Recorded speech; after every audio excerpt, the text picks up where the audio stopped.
¿Qué tal? ¿Cómo estáis? Bienvenidos a Oposiciones de Educación. Yo soy Diego Fuentes, maestro, profesor y preparador de oposiciones. Y hoy no estoy solo, estoy con Belén, que es profesora del área de didáctica de la matemática en la Universidad de Madrid. También es ingeniera informática, también forma parte de un podcast que he escuchado muchísimo junto a Mariana Morales, Sin Notas, Sensenotes. De hecho, no sé si la has visto alguna vez, Belén, ahora cuando te presentes, pero fui uno de esos locos que me escuché un montón de podcasts y he dejado resúmenes en cada uno de los podcasts. No sé si la has visto por ahí. Bueno, Sí, recuerdo. es investigadora y también ha trabajado en muchos proyectos colaborativos con diferentes etapas preuniversitarias, pero nada, lo más importante es que la tenemos aquí y vamos a aprender un montón. ¿Qué tal, Belén? Pues encantada de estar aquí, encantada de que me dejes contar cositas de estas que tanto nos gustan, ¿no? Que al final es esa idea de compartir lo que sabemos y de aprender de lo que saben otros.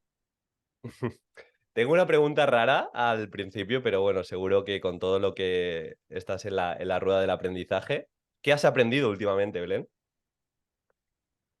Uy, pues fíjate, nos hemos metido con esto de la educación STEAM, que la LOMLOE nos está obligando a trabajarlo en primaria.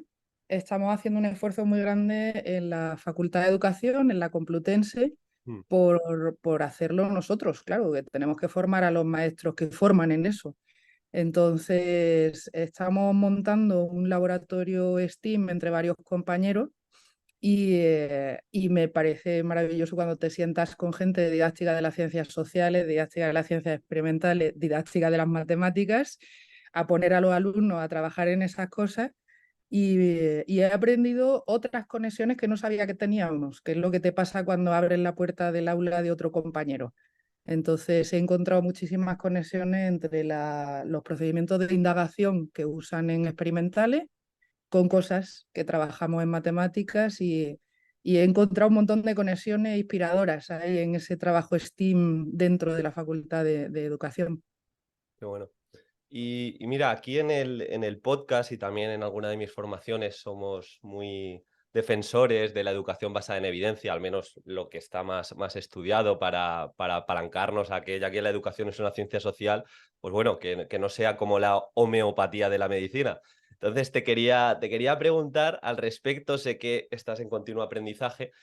¿Qué has cambiado en tu clase en cuanto a rutinas y dinámicas en relación a lo que has aprendido, lo que venías haciendo y lo que, pues eso, dice la evidencia?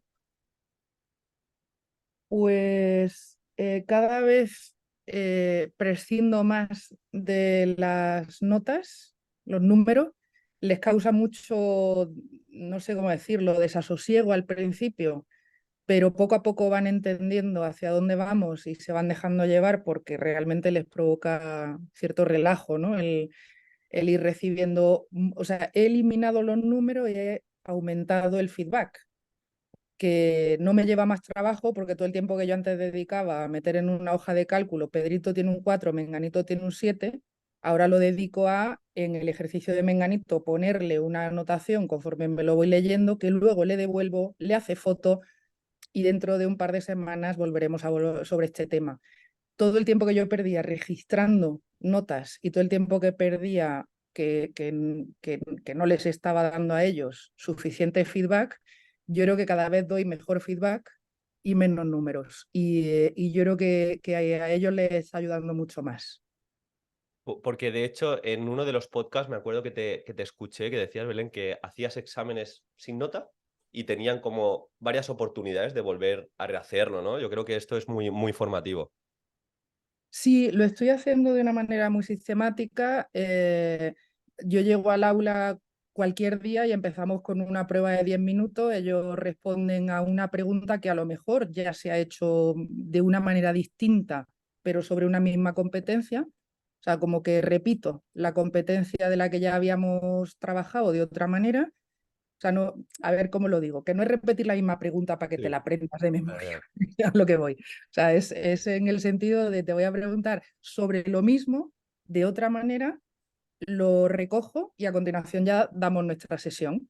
Y yo eso en un momento que tengo lo reviso, les hago las anotaciones y se lo devuelvo. Y eso lo hacemos varias veces.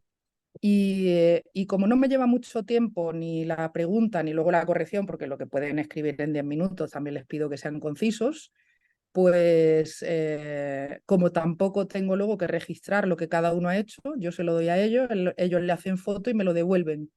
Y al final del cuatrimestre yo tengo a lo mejor 6 hojas de cada alumno, que ya cuando las pones así cronológicamente una detrás de otra, sabes dónde está. Pero vamos, lo saben ellos mismos, ¿eh? O sea, si el feedback que les he dado desde el primer día hasta el último era revísate los apuntes, pues ya saben ellos que bien no van, y si les voy poniendo buen camino, estás en ello, van, pues, ¿sabes? O sea, al final las anotaciones mías del margen ya eh, estamos de acuerdo al final en dónde ha llegado cada uno.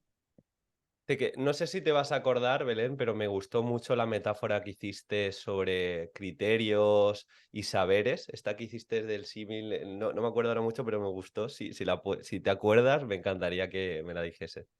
Imagino que te refieres a esta idea que yo tengo en mi cabeza con una tabla de doble entrada. Sí. O sea, para mí los criterios de evaluación y las competencias son las filas de una tabla, ¿vale? De un Excel si quieres, y los saberes básicos son las columnas. Entonces, cuando yo estoy trabajando la competencia, o sea, si hablamos, por ejemplo, de mates, sería pues resolver problemas con modelos gráficos, ¿vale? Yo eso puedo saber si el alumno hace modelos para resolver problemas con fracciones, con números enteros, con números naturales. Puedo cambiar con qué saber quiero revisar esa competencia en cada momento. Entonces, las competencias vuelvo sobre ellas en muchas ocasiones, porque como cada vez las voy exponiendo a un saber diferente, entonces cada vez que yo propongo una actividad o estas que te digo que les recojo, Sí. siempre estoy pensando en una crucecita de esa matriz. Entonces yo estoy recogiendo evidencias de la competencia no sé qué y la competencia no sé cuánto con el saber básico no sé qué. Y entonces a mí esas cruces me permiten, sí, ubicar mejor lo que yo estoy queriendo, o sea, me permite definir mejor mis preguntas, mis actividades, incluso las clases. O sea, yo sé en qué fila, columna estoy en cada momento. Muy, muy bueno, la verdad. Respecto a lo que has dicho anteriormente de que creas un clima de relajo también dentro de clase, te he escuchado en alguna ocasión decir que si no se puede aprender si el alumno no se siente seguro. Creo que esta reducción de notas le ayuda. Y ellos, más o menos, claro, tienen otros docentes, vienen de una cultura de la nota, del 5,83 es lo más objetivo del mundo, tal. ¿Cómo cambias la cultura poco a poco? ¿Cómo lidias con eso? Pues a mí me ayudó mucho en este proceso, tanto el moverme de, yo he trabajado siempre en ingenierías, Mm. el ir de la ingeniería a una facultad de educación me ha cambiado mucho la perspectiva del cómo hago las clases, porque me ha hecho ser mucho más consciente de todo sí, de todo lo que hay ahí y de la persona. Y hay un libro de Pilar Martín que hace una revisión de una parte de las emociones de Roberto Aguado, que sobre todo me gusta porque te da el acrónimo que te dice cómo tienes que trabajar en el aula. Y el acrónimo es CASA. Dice, tú tienes que llevarte al alumno a casa. A casa. Y CASA es acrónimo de curiosidad, admiración, seguridad y alegría, que no es que se estén partiendo de la risa, ¿eh? O sea, es alegría como contrario de la tristeza. Sí. O sea, si el niño está porque se le ha muerto el abuelo ayer, pues que va a hablarle tú de la suma de fracciones. O sea, tenemos que entender ahí esa alegría de ausencia, ¿no? De tranquilidad. La curiosidad, que es como lo contrario de cómo solemos dar las mates, yo a mis alumnos les digo siempre que somos el del spoiler. Te digo a las 9 de la mañana cómo se resuelven estos problemas, te hago el spoiler y ahora ya los resolvemos. La curiosidad sale del no sé cómo se resuelve esto, ¿vale? O sea, el estímulo de la curiosidad es el qué habrá dentro del sombrero que trajo hoy Belén, cuál será la respuesta a esto, ¿vale? Entonces intento salirme de esa cultura del spoiler que está muy extendida en matemáticas, trabajo mucho más desde el descubrimiento guiado, te Mm. pongo miguitas de pan que tú vas siguiendo para conseguir llegar, sí, entonces ellos tienen la sensación de que el camino lo abren ellos, de, ay, fíjate que acabo de descubrir y dices, qué sorpresa, no me lo esperaba, pero es estimular la curiosidad, la admiración, intento que esos problemas sean interesantes, que digan, joder, qué cosa, ¿no? O sea, qué curioso. El otro día dividíamos 23 por 9 y 32 por 9. Normalmente eso no es una cosa que haces con interés, pero resulta que los dos son divisiones que sale 0,5 periódicos. Y dices, jo, y 3 y 2 son 5. Y además salen los dos. ¿Y qué pasa si cogemos el 62 y el 26? A que ya Sale... sabes, Sí, sí, a sí. que ya sabes cuál va a ser, pues va a ser 0,8 periodo. Jo, eso te levanta curiosidad, admiración, ganas de entender por qué. Sí, entonces yo, claro que estoy trabajando los decimales, pero estoy intentando darle esa parte de sorpresa y de admiración, de decir, ¡hala! ¿Qué cosas pasan en las mates tan curiosas, ¿no? Y luego la de la seguridad, que hay, para mí eso es mucho, viene de la ausencia de la nota, el no te preocupes, un mensaje que cualquier alumno mío te puede decir que les doy hasta la saciedad es, si ya lo supieras no estarías aquí. Entonces, cada vez que me dicen, ay, perdona, igual esta pregunta es muy básica o tal, digo, bueno, es que no hay ninguna pregunta suficientemente básica porque estamos en noviembre. Si Qué tú ya bueno. supieras todo lo que hay que saber, vete y en enero vienes al examen, me dices, yo ya me lo sabía y se acabó. Entonces, esa cosa de que estamos aquí para aprender y no tenemos que venir ya sabidos, que cada uno va a llevar su ritmo y que yo no voy a juzgar a nadie hasta enero porque me obligan. ¿Vale? O sea, en enero se acaba el cuatrimestre y es Sí, que tengo que poner una nota. Pero hasta ese momento, equivócate tanto como quieras, tarda tanto como quieras, tengo una gripe si la necesitas. Sí, o sea, yo no te voy a hacer una media con lo que sabías en septiembre o en octubre para tu nota de enero. Tu nota de enero va a ser lo que tú en enero me hayas demostrado. Y eso les da mucha más seguridad de que el proceso es el suyo, de que yo no tengo más prisa porque aprendan que la que pueden tener ellos de, oye, a destino tengo que llegar. Si yo no consigo en estas pruebas parciales ir demostrándole estas competencias, luego tendré que hacer un examen donde las demuestre ya, en enero no hay más. Entonces, esa seguridad de voy a tener varias oportunidades y ya se supone de mí que no sé, yo creo que ayuda. Y luego la otra cosa que trabajo mucho en ese sentido es la ansiedad matemática. Es una cosa muy estudiada, se genera, por ejemplo, en las cosas, en el momento en que trabajas contrarreloj. Yo jamás uso un Kahoot, yo intento no dar la palabra al primero que levante la mano, de a ver quién lo sabe. No, se da sus tiempos para ir bajando esa ansiedad matemática que da con el tener que trabajar a contrarreloj y atiendo, yo creo que con cierto cariño o con más cariño, la parte de la ansiedad matemática en las chicas, que está bastante estudiado que es mayor. Entonces intento darles herramientas, cada vez que dicen es que yo no, pues yo le añado es que yo todavía no, ¿vale? O sea, cosas pequeñas en las que intento trabajar con ellas, porque además la ansiedad matemática se transmite bastante de maestra a alumna. Entonces yo necesito que salgan con más tranquilidad para que no lo contagien. Entonces de alguna manera hay que ir rompiendo esos círculos. Es un trabajazo, pero bueno, hay que intentarlo, desde luego. qué bueno, me ha encantado. Te tengo que decir, Belén, que estoy disfrutando un montón la entrevista y llevamos solo un ratito. Creo que es clave lo que dices y acaba cumpliendo la clásica frase de que con menos notas se aprende más. Al final vemos ahora que en esta era de la información, no sé, creo que por Instagram no estás tanto, pero hay muchos influencers educativos que comparten incluso lo que hacen en clase, que si el Kahoot, que si una clase súper decorada, y realmente es lo que da likes, pero luego te encuentras la clásica carga cognitiva, lo que tú has dicho, Kahoot igual no es tan interesante en matemáticas con ese contrarreloj, o valorar la participación con el que más rápido te conteste y acaban contestándote únicamente el 20% de la clase, etcétera, etcétera. Entonces creo que está aportando mucho lo que estás diciendo e imagino que a lo largo de los años has ido moldeando esto y mejorando al respecto, porque esto lo sabemos, también me viene la frase de no sabemos lo que no sabemos. Si nosotros no nos formamos y no tenemos a gente como tú, pues pensamos que un Kahoot está bien. O pensamos que el que responde más rápido es el mejor. O pensamos que somos buenos docentes porque estamos corrigiendo continuamente.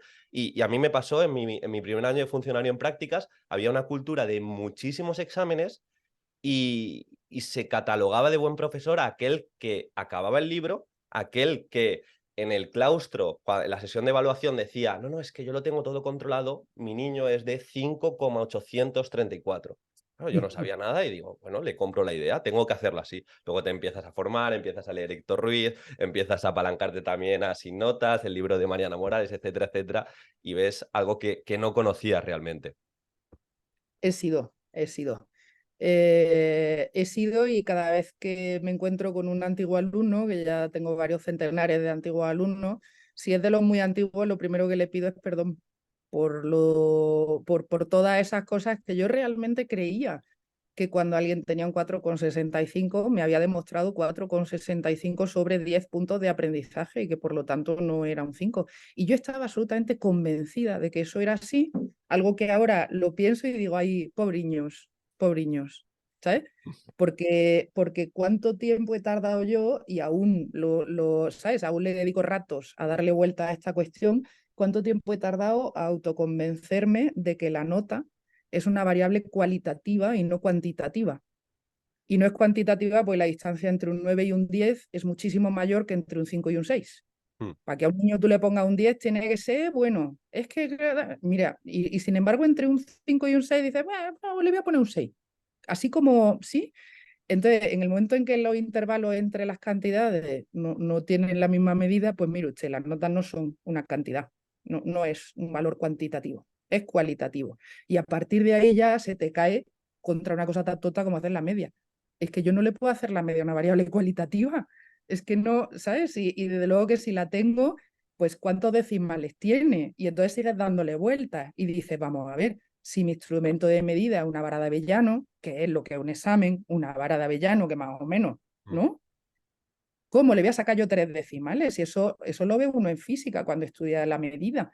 Si tu regla no tiene más que milímetros, tú no puedes decir coma, ¿no? O sea, no hay más.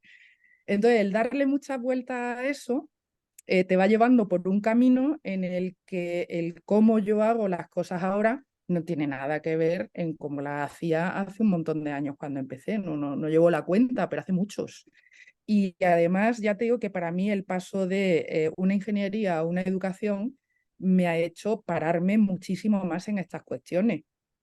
Cuando tú estás en una materia que es ajena a la educación, o sea, tú no estás formando formadores, Mm. claro, no pasas tanto tiempo dándole vuelta a esto. Entonces, para mí el camino en los últimos años, desde que llegué a la Facultad de Educación, ha sido acelerado, porque claro, estaba en un entorno en el que, buah, es que no se esfuerzan, pues hay que suspenderlo. Ya está.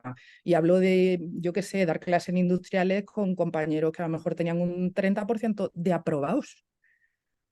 Y era porque no se esforzaban.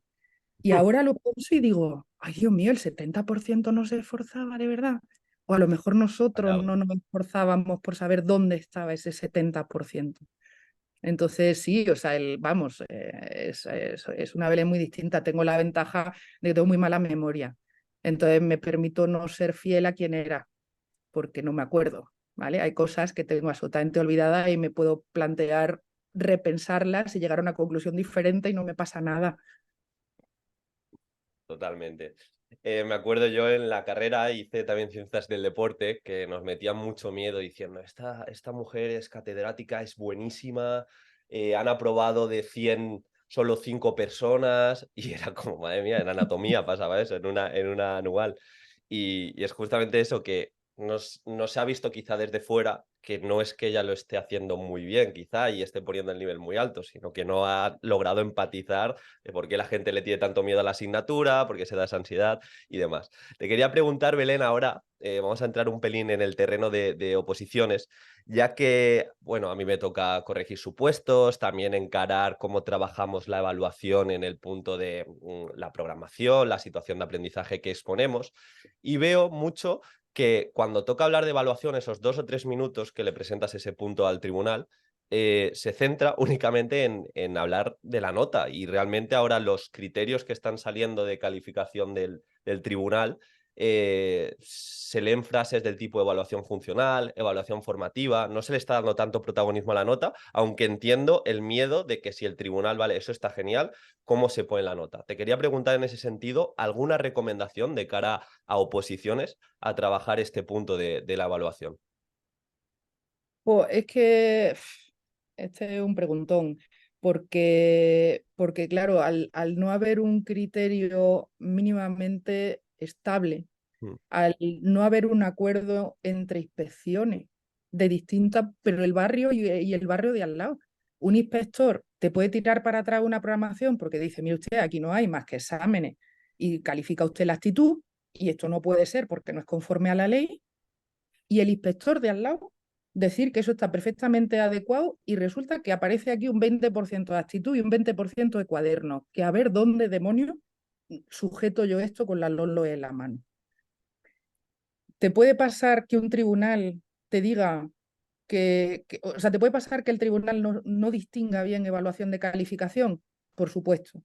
¿Te puede pasar que un tribunal te diga que cómo no vas a calificar el enfoque socioafectivo si lo pone en los criterios y dice, no, bueno, pues eso es un criterio de evaluación, que entra en la formación, digo, entra en la evaluación formativa, pero yo no puedo calificar que cuando al niño le doy un problema de matemáticas ahí se agobie. Pero es que la ley dice, criterios de tal, pues mm, que le guste, sí, que tenga persistencia con la tarea, que tenga flexibilidad. Mientras no estemos seguros de que los tribunales van a evaluar conforme a lo que pone en la LOMLOE, a mí me parece dificilísimo contestarte a esta pregunta. ya. No, no, sí, totalmente. Al final, sí que es cierto, por ejemplo, en la última convocatoria de Cataluña sí que se habló de evaluación, evaluación funcional para el alumno, o sea, se veía ese enfoque quizá pues de Neu San Martí o lo que sea, que hablaba de esa evaluación formativa, incluso evaluación formadora. No sé, a ver, mi recomendación aquí es siempre que argumentes, que tengas pues argumentos también por si el tribunal va mucho por la nota, pues que sepas un poco justificar a nivel de ponderación, pero si te pide evaluación formativa, que sepas, bueno, trabajar esa filosofía de transparencia, de acercar los criterios, de dar diferentes oportunidades, de feedback formativo, etcétera. Pero sí que es cierto que es complicado. Lo que pasa que esa complicación, ese ruido, en muchas ocasiones lo que le provoca al opositor es parálisis por análisis. Dice, entonces, ¿qué hago? Claro, no sé el tribunal que me voy a encontrar. Yo separaría lo primero de evaluación de calificación y Mm, eso te da muchísimo juego. O sea, en el momento en que tú distingues una palabra de la otra, dices, yo la evaluación la voy a hacer formativa, con observación directa. Sí, o sea, voy a trabajar sobre la competencia que el alumno tiene en el punto en el que está y hacia su zona de desarrollo próximo para que aprenda lo siguiente. mm, Voy a entender, si tú todo eso es lo que defiende la evaluación, luego a la calificación le puedes dedicar medio minuto porque dices, si eso, ¿cómo lo reflejo? Bueno, pues, y ahora ya puedes salir adelante, pues porcentualmente respecto a los, hay quien dice, pues el mismo peso, todos los criterios. ya.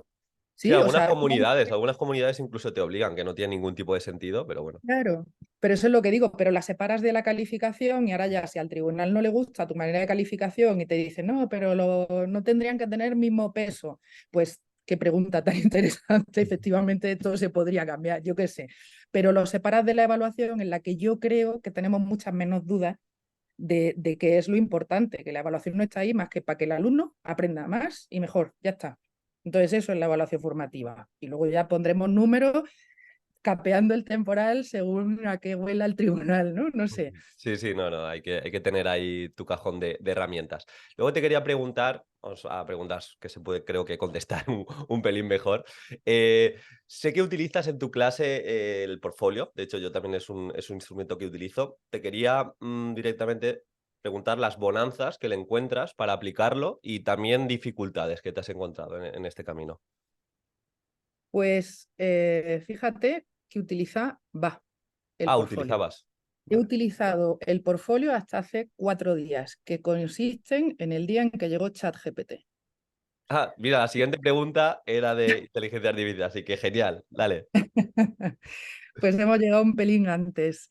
El portafolio era una reflexión personal en la que el alumno cada semana o cada 2 semanas, según el tamaño de grupo, porque cuando la cosa Mm, se, vale, en la universidad a veces tiene un grupo de 96 y dices, pues entregarme cada 2 semanas porque no puedo seguir tanto a todos. Pero dependiendo del tamaño de grupo, o cada semana o cada 2 semanas, me entregaban una cara de un folio con una reflexión que podía ser o didáctica, de algo que se hubiera visto en clase, de, yo qué sé, didáctica de lo que fuera, de cualquier contenido, o una reflexión de la propia matemática que estábamos viendo, o una reflexión de la sesión de clase. En la sesión de clase hicimos un Sócrates, me pareció que no sé qué, ¿vale? O sea, podían hacer ¿vale? Tenían varios sitios por los que ellos podían decir, esto me ha resultado interesante, de esto te voy a hablar esta semana. Y entonces ellos desarrollaban esa reflexión, que ya digo, podía ser, hemos visto problemas de este tipo, me han resultado muy difíciles, voy a Mm. plantearte aquí 3 o 4 para que veas. Entonces era una manera, era como un diálogo que se establecía entre el alumno y yo. Yo luego eso se lo devolvía de nuevo con anotaciones al margen, diciendo esto es interesante, cuidado que esto de aquí es un neuromito, o sí, o sea, entonces teníamos ahí nuestro diálogo sobre el portafolio que iba y venía. ¿Qué me pasa ahora? Que yo pedirles una reflexión, sé que van a ir a ChatGPT, le van a dar un prompt y con ese prompt van a sacar de una frase una cara de un folio. Y yo no tengo ningún interés, ¿vale? Yo cogería ese texto y se lo daría a una inteligencia artificial para que me lo dejara en una frase, Sí. ¿vale? Entonces, lo que he hecho ha sido aumentar las conversaciones de este tipo de cosas y he aumentado las paradas que hago de esas de 10 minutos.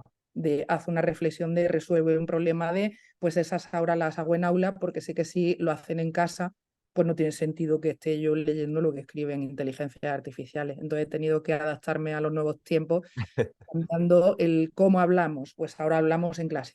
Bueno, es una buena adaptación. Mientras otros igual se están quejando, ¿no? Del ChatGPT, incluso prohibiéndolo, que no tiene mucho sentido. ¿Y tú como profe, Belén, lo utilizas? Uy, sí, sí, sí. Lo uso bastante porque, o sea, me parece o sea, por un lado viene la parte del chat GPT que te echa una mano cuando tienes un texto. El otro día, mira, tengo un caso concreto, pero hace nada, 48 horas. Mm. Con un compañero teníamos que dar unas instrucciones a los alumnos. Tenéis que no sé qué, tienes que tirar 5 dados según la puntuación que sale, no sé qué, tal. Y me dice, esta actividad me gusta mucho, pero escrita, o sea, el desarrollo es un poco complejo. Cuando lo leen nunca se aclaran del todo. Y dije, déjame por si acaso. Y entonces le di esos textos a ChatGPT y le dije, simplifícame la escritura de estas instrucciones de este juego en el Mm. que el alumno tira 5 dados, no sé qué tal. Y efectivamente, ChatGPT consiguió darme unas instrucciones más simplificadas o con un lenguaje más sencillo y con un poco más por mi parte, yo creo que quedaron mucho más claras. Entonces, el tener una ayuda en la redacción de textos que a veces no te das cuenta de que has usado un vocabulario más complejo o más tal, pues para eso me puede ayudar. También lo uso a la hora de decir, se me ha olvidado algo importante. Entonces le Mm. pido, digo, si tuvieras 4 sesiones para no sé qué, ¿qué contarías? Y entonces me dice, en la sesión uno no sé qué, en la 2 tal, y a lo mejor me quedo mirando y diciendo, ay, va, pues no había pensado yo en esta cosilla, ¿sabes? Entonces me da ideas que a lo mejor a mí no se me han ocurrido, pero como en internet está todo, pues él encuentra a alguien que lo está haciendo y me Qué dice, oye, bueno. pues, hay gente que cuando habla de este tema también añade esta interpretación de las fracciones de no sé qué. Y digo, ah, mira, entonces me da ideas también. Se me ocurre, con lo que has dicho, utilizar ahora ChatGPT también para autoevaluarse como docente. He dado la clase, he hecho esta situación de aprendizaje en este sentido, he tenido estos problemas, ¿qué soluciones me darías? Y entre comillas, decir, bueno, pues para la siguiente, si algo tiene sentido. Y de manera deliberada, a tus alumnos les mandas que lo utilicen de alguna manera. Pues ahora mismo no lo estoy haciendo porque no tengo, ya te digo que he quitado justamente esas actividades en las que ellos podían necesitarlo. El tipo de cosas que estamos haciendo ahora no, de lo que si estuviera en otra disciplina, o sea, si tuviera una asignatura en la que hay alguna parte de esto, por supuesto que lo haría. El otro día justo estábamos hablando de un trabajo que tienen que entregar y les dije, no, no, olvidaos de que el trabajo va a ser un Word. A mí ya no se me entregaban más Word. A mí, a mí no me pilláis. Bueno, no me pilláis, ¿no? Es que me parece innecesario. Ya, ya, Si ya, vas a sí, sí. poner un parrafillo que ChatGPT te redacta, pues entrégame una infografía, vamos al grano. Sí, o sea, para poner el resto, entonces, pues ya está. Estoy adaptándome a lo que hay y efectivamente Que no imagino es que para... fácil, ¿eh? No es fácil. La evolución que estamos teniendo tampoco es tan sencillo. Sí, sí. Bueno, no y sí, ¿eh? Yo digo que el chat GPT viene a ser como cuando surgió la calculadora, que en Mm. mates provocó un cambio. Y ese cambio fue muy grande. Quiero decir que hace 25 años que en las aulas ya no hay que hacer raíces cuadradas a mano. ¿Por qué? Pues porque no hacen falta Ya. y se han quitado y nadie llora por las esquinas. Se ha decidido que eso lo hace la calculadora. Se ha decidido que los logaritmos ya no se miran las tablas, que eso lo hace la calculadora. No se ha decidido, por ejemplo, lo de la tabla de la normal en España, no me preguntes por qué, pero somos el único país que a selectividad los niños van con la tablica de la normal a buscar las cantidades. Pero entiendo que lo quitaremos en algún momento porque la calculadora te hace que eso no sea necesario y no tienes que dedicar 2 semanas a aprender a buscar valores en una tabla. Esos cambios que en mates hemos asumido desde la llegada de la calculadora, pues ahora hay que asumirlo en otras disciplinas con la llegada de ChatGPT. Y habrá que decir cómo, o sea, hasta qué punto tengo que enseñar a los niños a redactar en un mundo con ChatGPT. Mm. Entonces, sí, o sea, viene una herramienta que hace que ahora me tenga que replantear cosas. ¿Seguimos multiplicando en clase de mate? Sí. ¿Por una cifra? Sí. ¿Se hacen un par de ejemplos con 2 cifras? Sí. ¿Es necesario hacer con 3 y con 4? No. No, ni uno solo, no hace falta. Entonces tenemos que reestructurar hasta dónde vamos a usar el que el niño redacte y hasta dónde vamos a decir, bueno, y una vez que tú ya tienes estos rudimentos, entre hacer 5 párrafos y hacer 10, mira, ya no, sí, ya no añade tanto que tú lo hagas, deja una máquina que te ayude. No sé dónde está ese límite, no es mi área, Ya, ya, pero ya. sé que tendrán que hacer el mismo viaje que nosotros ya hemos hecho. A mí me gusta también reírme, entre comillas, de la gente que empieza a comentar desde fuera, que no está en educación, que seguro que te ha pasado, que critican, ahora van a quitar las notas, no van a aprender, ahora con ChatGPT si quitan las multiplicaciones de 3 cifras. Yo cuando iba a clase, y dices, es que están como opinando sin sentido, porque de nuevo ponen como el foco en más notas, más aprendizaje, aprobar es igual que aprender. Y en ese sentido, Belén, ya hemos dicho algunos mitos, algunas propuestas que quizá hacemos por tradición. Aquí tengo un par más, a ver si tú me puedes decir más. Lo clásico de copiar enunciados. Vamos a copiar los enunciados. Vamos a buscar la objetividad con las notas del aprendizaje. O 80% examen, 20% actitud. Te quería preguntar, en este largo camino que llevas investigando y estando también en las aulas buscando esa transferencia, ¿qué destacarías que se sigue haciendo en clase que poco ayuda al aprendizaje? Mm, creo que hay, creo que hay un exceso de confianza en que lo entenderán más adelante. Entonces, cuando no teníamos en las casas ni enciclopedias, no te digo ya la Wikipedia, es que, no, es que te tenías que ir a la biblioteca Mm. municipal a consultar en el horario que tenía la biblioteca. En ese momento, mantener en tu cabeza información que sí, muy detallada era necesario. Y entonces había que dedicar mucho esfuerzo a eso. Ahora esa información no te voy a decir que como está en internet ya no la tengo que buscar. A lo que voy es a que lo más importante es que yo sea capaz de relacionarla con otra.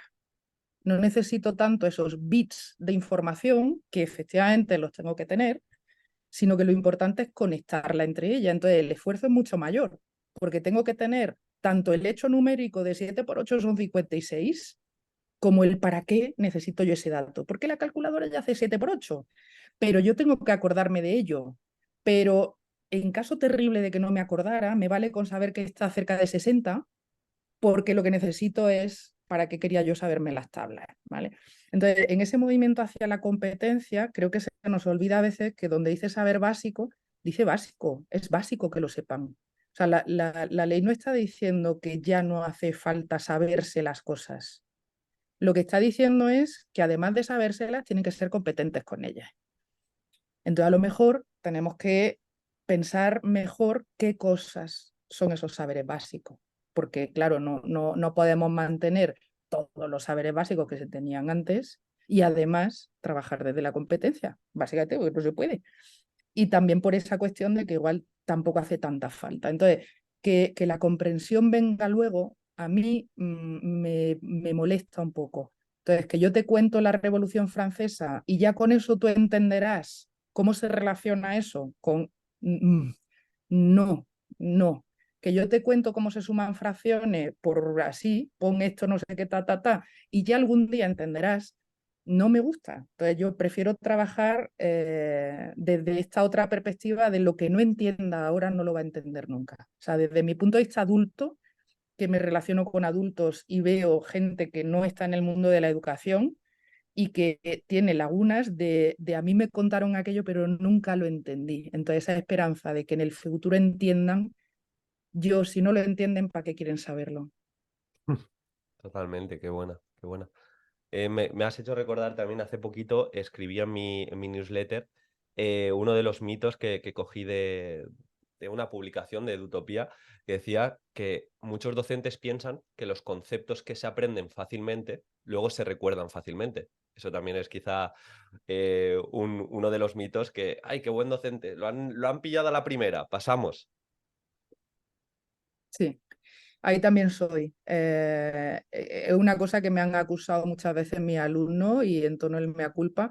Por algún motivo, mis explicaciones se entienden muy bien. Entonces yo contaba cosas muy complejas en la asignatura de estructuras de datos y algoritmos con árboles B más balanceados que no sé qué, y salían de allí diciendo, ah, sí, sí. Y luego cuando llegaba el examen decían, ay, no, no. Entonces, mi explicación cuando yo todavía no había pasado a ese casa, a ese te voy a poner para que tú recorras el camino, les recorría yo el camino, les hacía un camino muy, muy bonito, muy fácil de llegar a destino, que enseguida veían la luz y yo decía, ¡guau, qué clase me ha quedado! La han entendido todos. Y ese todos, luego realmente habían entendido lo que yo decía, pero no habían construido ellos nada en su cabeza. No habían más que oído mi construcción. Y eso he aprendido, por eso digo que siempre les pido perdón a los antiguos alumnos, ahora he aprendido que quien construye el conocimiento son ellos, no se transfiere, no va de mi cabeza a mi voz y a mi mensaje y tú tomas nota, ya te lo sabes, quien lo construye eres tú. Y si yo no consigo que tú lo construyas, no, no ha servido para nada esto. Llegas a tu casa y dices, Dios mío, no sé ni lo que he escrito aquí, pero cuando ella lo dijo, lo entendí. Es que eso nos sigue pasando de mayores. Seguro que a ti te ha pasado alguna vez, Belén. Ahora hay una tendencia, sobre todo en chavales, que hay muchos podcasts de desarrollo personal, de emprendimiento, que te lo montan así como muy chulo y tú lo ves y como que dices, ah, esto qué fácil es o qué sencillo es. Ves a un empresario, ves a alguien que te cuenta un concepto complejo de emociones y tú lo ves sencillo, ay, qué fácil es. Luego, a eso que te vayas a aplicarlo al terreno real, dices, bueno, igual me falta información o me falta contexto. Creo que somos muy malos anticipando lo bien que sabemos las cosas. Sí, sí, en general sí, pero vamos, no es ahora. Yo te ya peino muchas canas y siempre se ha dicho nadie da duros a peseta. Un duro son 5 pesetas, nadie te va a dar 5 pesetas por una. Eso es. Entonces, es una... Hace ya mucho que se sabe que eso no es así. Lo que pasa es que es muy atractivo el te lo voy a hacer fácil. Sí, sí, ¿no? O sea, vende muy bien lo de aprenda usted inglés sin esfuerzo y después, pues no. Durmiendo, durmiendo, ¿no? Eso lo ponía Sí, Héctor Ruiz en sus charlas. sí, a mí me gusta mucho, vamos, me gusta, hablo ahora irónicamente, cuando hablan de esta parte que ha salido nueva en la ley del pensamiento Sí. computacional y que los chavales aprendan a programar. Te encuentras por ahí por la red materiales que dicen, no te preocupes si tú no sabes, puedes aprender a la vez que tu alumno. Y yo me indigno muchísimo porque me imagino un profesor de inglés que llega al aula sin saber inglés, pero no te preocupes que aprenderás inglés a la vez que tus alumnos. Pero ¿qué demonios es esto? Entonces, fácil no es. ¿Lo tengo que trabajar en el aula? Sí. ¿Quién es el primero que tiene que estudiárselo fuera del aula? Yo, que soy el profe. Entonces, esta cosa de lo vas a contar, esto es muy fácil, no, no, no es nada fácil. No es llegar allí y decirle a los niños, venga, ve resolviendo que yo te miro a hacer y aprendo de ti. Va, qué estafa. Hemos hablado, Belén, un poco de la LOMLOE. Quería que destacases, porque siempre la tendencia en redes, en Twitter es quejarse. Yo siempre digo que tiene cosas buenas también, entonces eso, cosas buenas de la legislación, de la LOMLOE en concreto.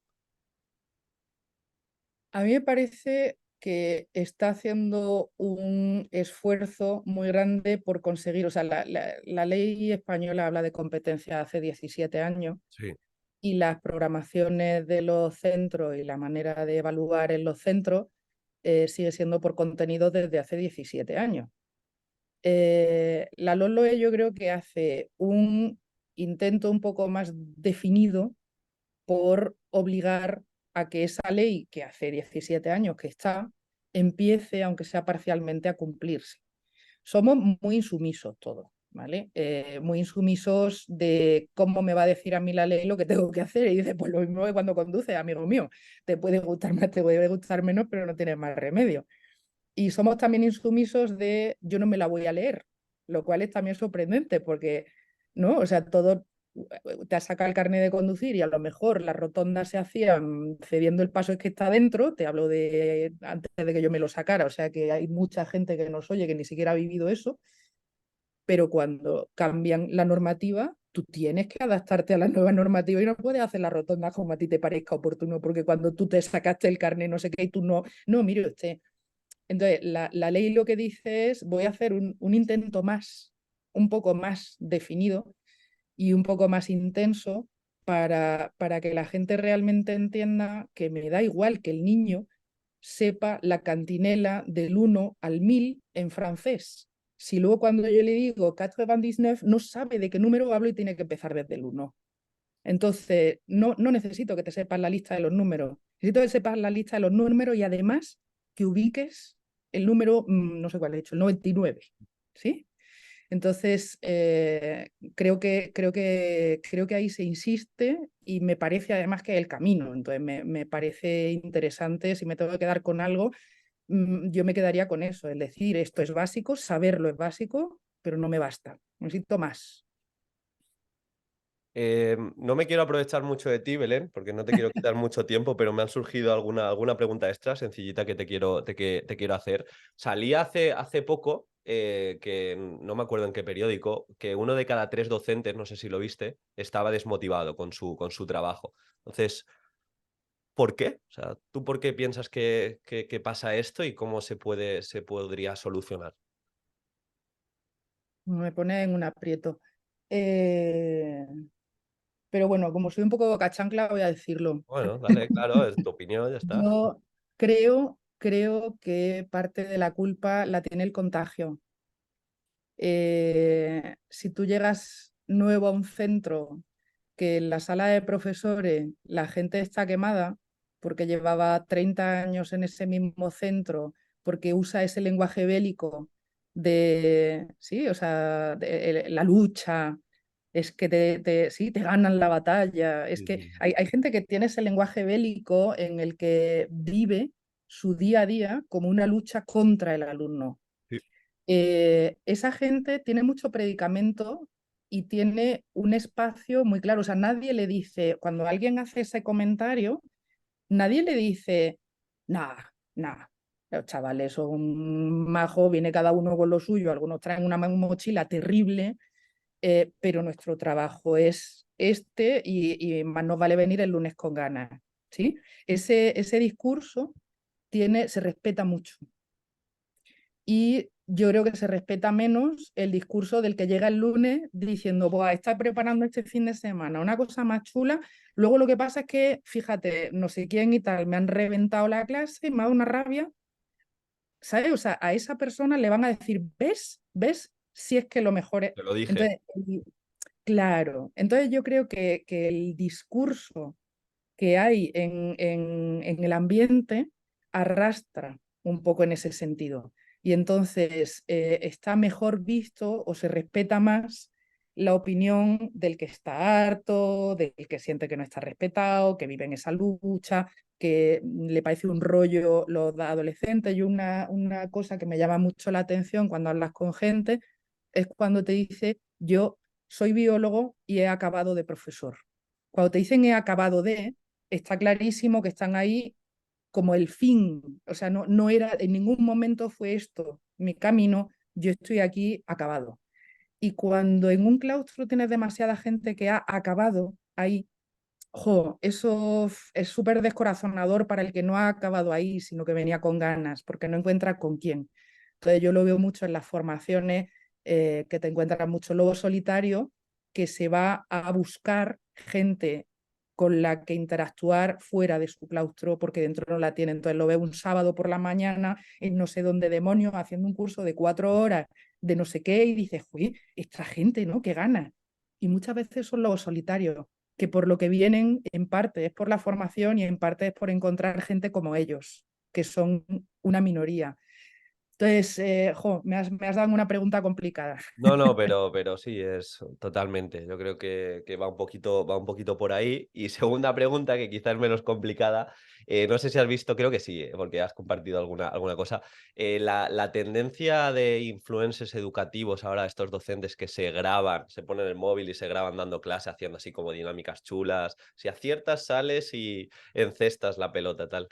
Un poco también quería saber tu opinión al respecto. Eh, Hay mucha gente haciendo cosas muy interesantes con y sin cámaras, y hay gente haciendo mucha pavada con y sin cámara. Y entonces hay una parte ahí, cuando hemos hablado del Kahoot, me lo he dejado aquí anotado, pero no lo hemos comentado luego, la parte del sesgo de género, ¿vale? Hay una parte de las gamificaciones y de este tipo de cosas que tienen un clarísimo sesgo de género. Desde las ambientaciones que se buscan, que a veces son lo que al profe le gustaba cuando era niño, y entonces de repente es una ambientación que a los niños de su casa no les dice absolutamente nada porque es lo que a ellos les gustaba. Mm, Y luego está la parte de la gamificación, así en un sentido más de los premios, los tal, los no sé qué tienes que conseguir. Si lo pensamos, los niños al salir del cole entran en el mundo videojuego, andan pendientes de las recompensas, y las niñas mucho menos. Ellas tienen, o sea, en competición el otro día por Twitter alguien me obligó casi a ir a buscar el dato, y las licencias federativas para competir, creo que en España eran del orden del 70-75% hombres. Entonces, cuando tú metes esa parte de competición, ¿sí? De gamificar, de hacer esto sí, lúdico, si tienes un observador externo en el aula y ese observador empieza a mirar los detalles, esa algarabía de, ¡ah, qué chulo!, está normalmente liderada más por los críos que por las crías. Y muchas de ellas, si hablas con ellas, te están diciendo, pero, o porque además también maduran antes. Entonces, una niña en sexto te dice, bueno, mira, si querías que resolviera el problema de mates, pónmelo, no necesito una caja con un candado claro. que no sé qué, ¿sí? Entonces tienen, a mí me parece que en general ese tipo de dinámicas así más lúdico-festivas, muchas veces les falta esa perspectiva de a quién estoy atendiendo con esto. Me parece que has dado una respuesta muy buena, Belén, porque primero, es posible que esa decoración, esa ambientación esté hecha también desde el sesgo de quien lo hace. Dice, el chico lo hace, le motiva a eso y lo ambienta todo, pues este TikTok que veíamos, todo ambientado en la Kiss League, en el fútbol, tal. Es posible que se dé por ahí. Y muchas veces que nos piden trabajar en oposiciones, ahora se me está ocurriendo la oposición, la perspectiva de género y se va a las agrupaciones, no, las agrupaciones que sean mixtas. Me parece genial ese cambio de perspectiva, de decir, no, no, quieres motivar a tu alumnado, quieres hacer alguna narrativa, algún tipo de recompensas, piensa también en las chicas, piensa en la clase en conjunto. Creo que Bueno, yo es que ahí sí que hace tiempo que defiendo una escuela de género neutro. Intentar encontrar la ambientación de género neutro, en la que nadie sienta que igual no le corresponde o no es, sí, o no es su mm, sitio o no es su tema. Y eso, claro, te obliga a observar mucho. Para tener un aula de género no neutro, cuando yo pregunto, tengo que asegurarme de que las respuestas estén promediadas, ¿no? O sea, porque si no sería más participación de uno de los dos géneros. Y si yo simplemente digo quién quiere participar, me voy a encontrar con que mi aula no es en absoluto de género neutro. Si se ponen por grupos y alguien va a hacer de portavoz, va a ser el chico. Mm, Sí, sí. Entonces, para generar ese entorno de un género neutro en el que ellas sienten que están incluidas, y ojo, las estadísticas dicen que ellos tienen un fracaso escolar muchísimo mayor, ¿eh? Que no se me entienda aquí, que yo lo que estoy diciendo es que las niñas están, sí, están siendo discriminadas en el sistema educativo, están siendo discriminadas en algunos momentos de aula, en la voz o en lo que se les pide, pero los niños están mm, siendo sistemáticamente discriminados por su falta de madurez. ¿Y cómo puede ser que todos los niños con O les falte la madurez para el curso en el que están? Mire usted, a lo mejor es que estamos poniendo el nivel de madurez adecuado donde no era. ya. Porque si los niños del último trimestre y los niños con O repiten mucho más, sorpresa, igual es que, sí, igual es que lo que estamos midiendo no son si tienen adquirida tal competencia, sino si han madurado al ritmo de una niña promedio de abril. Y eso los chicos no tienen manera de hacerlo. Son ruidosos, ocupan espacio, se mueven más. Sí, los niños Sí, sí, sí, sí, son más no. caóticos hasta mucho más mayores. A los 14 sigue pasando. Yo he tenido, y lo recuerdo casi con la sonrisa, a un chaval en primero de carrera que le dije, mira, hace muchos años que me dedico a esto y nunca he tenido que decir, no le tires de la coleta a tu compañera. Un tío de 18 años. Es que era un niño, es que era un niño, le volví a dar clase en cuarto y ya se afeitaba. Ya, Pero te puede pasar que te llegue un niño de 12 años que es un crío, que se le olvida el examen, que lo lleva arrugado en el fondo de la mochila, junto con un plátano que se le olvidó hace 3 días. Es que es así, y tú vas y lo penalizas en la nota, y lo que le estás diciendo es, eres un inmaduro. ya, ya, ya. Entonces, ese género neutro es atender un poco a los dos para que no sea por ser niño vas a repetir más y por ser niña vas a hablar menos. Es hacer una escuela más inclusiva en los dos sentidos para los dos. Se me ocurre ahora, bueno, estamos acabando ya con todo lo que hemos hablado, que quizá hemos roto también varios mitos. ¿Qué recomiendas, Belén, para que un docente, después de haber visto la entrevista o que se pregunte cosas o empiece a leer, qué recomiendas para que se forme? O sea, ¿cómo le recomendarías? Para decir, ostras, yo pensaba que lo estoy haciendo mal, ¿de qué manera puedo formarme? Yo cada vez más creo en la comunidad, que busque gente con empuje, con ganas, con energía positiva, gente de la que te da gasolina, no de la que te quita gasolina. Gente que está haciendo otras cosas, que se arriesga y me da igual si esas cosas son, sí, tienen este nombre o este otro, pero gente que realmente tenga esa curiosidad por querer hacerlo mejor. Y te lo vas a encontrar en asociaciones de profes, te lo vas a encontrar en formaciones de las que organizan sí, los centros de formación. O tenemos también, hay mucho obra social de banca que organizan cosas que son gratis para el que va. Mm. Y dices, a lo mejor el tema no es el que más me interesa, pero voy a encontrar gente con la que voy a coincidir en este quiero mejorar. Y entonces te van a recomendar un libro, una película, te van a contar algo que ellos hacen. Sí, entonces yo creo mucho en el poder de la comunidad esa que te da gasolina.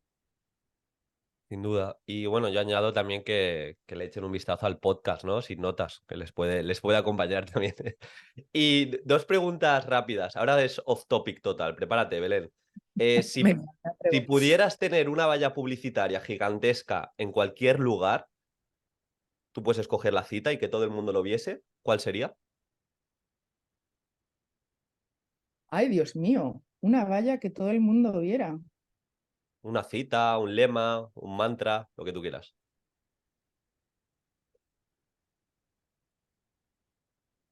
Sí, yo creo que lo he dicho antes, eh, el objetivo de la educación es que todos aprendan más y mejor. No todos lo mismo, no sí, o sea, bueno, me has dicho solo el eslogan, pero bueno, No, todo lo no, no, demás está bien, está bien. ah, más y mejor. Y ahora la pregunta, la última. Compra de menos de 100 euros que más te ha influido en este 2023. El libro de Thinking Classrooms, Building Thinking Classrooms, de Lil Vale. Yedal. sin dudarlo. Lo apuntaremos. Lo apuntaremos. Vale, pues por mi parte nada más, decirte que muchas gracias. Ha sido una entrevista totalmente egoísta para aprender, para pasármelo bien, la he disfrutado mucho. Y bueno, dejaremos también tus redes por aquí, sobre todo creo que estás en Twitter, ¿no? Y en el podcast Sin Sí. Notas. Y lo dicho, muchísimas gracias, Belén. A ti ha sido un placer, ¿eh? Muy, muy entretenido y me han gustado mucho las preguntas. Me has puesto en varios aprietos, pero bueno, como toca, ¿no? En estos casos. Muchas Pues, gracias, Diego. pues lo dicho, muchas gracias. Hasta luego.